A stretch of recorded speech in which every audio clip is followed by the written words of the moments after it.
अस्माकं तु विशिष्टाये तान् निबोध द्विजोत्तमा नायका मम सैन्यस्य సంజార్దం తాన్ బ్రవీమితే.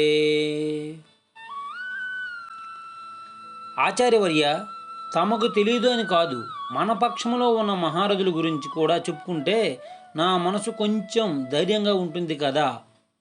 అందుకని కేవలం తమరి గుర్తు కోసం మన వైపు ఉన్న యోధుల గురించి చెబుతాను, వినండి. ఈ శ్లోకంలో ద్విజోత్తమ అని గురువుగారు ద్రోణాచార్యుని సంబోధించాడు.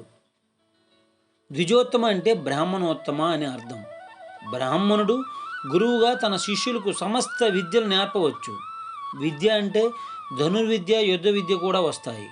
కాబట్టి యుద్ధ విద్యలు బ్రాహ్మణుడు నేర్పవచ్చు, కానీ యుద్ధం చేయకూడదు.